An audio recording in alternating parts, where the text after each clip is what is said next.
Welcome back to the channel. Today I'm just gonna do a quick fun video. I'm gonna be badly describing some of my favorite books.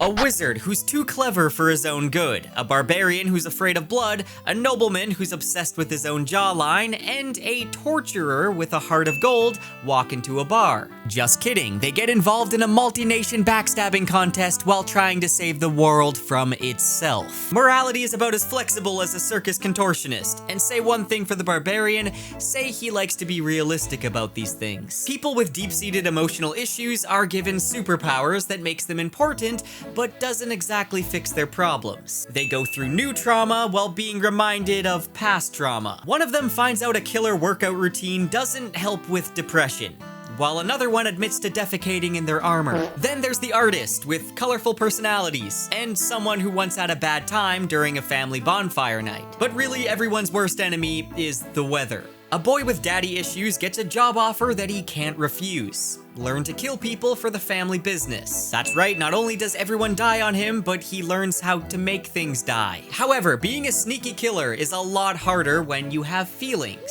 Also, he's very close with animals and has a tendency to talk to them. But it's chill because he's not a furry, and they also understand him. What? But the thing is, animals can also die. Yeah, life is pretty tragic for the boy. A young woman, refusing to believe she's the side girl, decides to sail a deadly ocean with her pet rat in search of her crush, who ghosted her and went on a cruise to meet a lot of women. The real tragedy is that she can't bring her entire teacup collection with her. And I mean, in this economy, that's worth a lot. It's a huge waste. An oddball group of friends go on an endless journey through the woods to get rid of some unwanted jewelry. They spend a lot of time singing and eating and avoiding the eye of an overly attached creeper. Also, they meet a very weird hippie in the woods who may or may not have been a hallucination from the mushrooms they ate. Basically, it's like if a group of naive and whiny friends decided to go on the longest road trip without Google Maps. They're often stopping to braid their hair, smooth their skirts, and argue about who's more stubborn. One of them begins hearing voices telling him he's destined to destroy the world. Everyone's fashionably late for the apocalypse because there's so many detailed clothing descriptions, you'd think it was a medieval fashion show. Time is a wheel, and apparently it's stuck in traffic. A man lives in a house so big that it has its own weather system. There's an ocean in the basement, and he spends most of his time naming statues, talking to birds, and avoiding the occasional flood.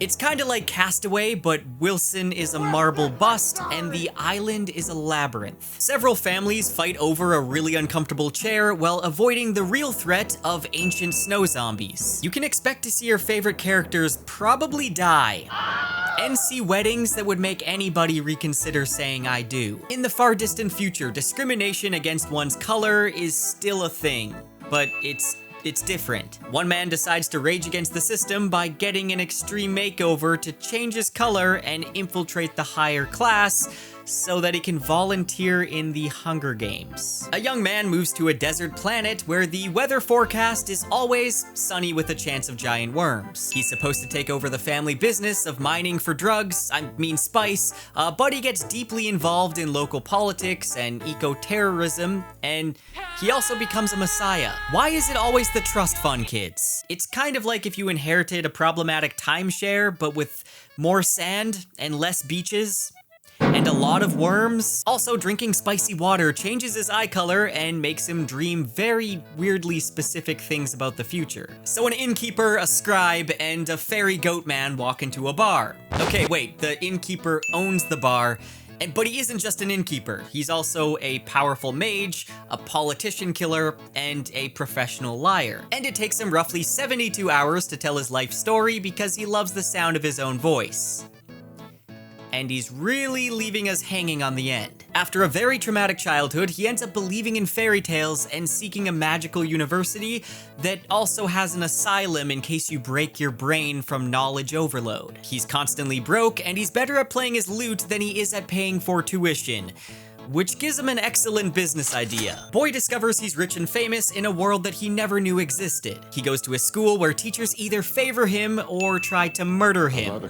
And he plays a sport that should definitely be illegal due to the amount of court cases it would cause, and he ends up breaking school rules to kill a face on the back of someone's head. But the face ends up being his noseless sleep paralysis demon. A teenage prince decides that regular rebellion is too mainstream, so he opts for full-scale homicidal rampage instead. But he does still start a band with some of his morally questionable friends. Turns out the medieval emo phase is pretty hardcore. Okay, that's it. That's all the books that I have to describe badly today. Let me know in the comments if you enjoyed this video and if you want to see me make another one.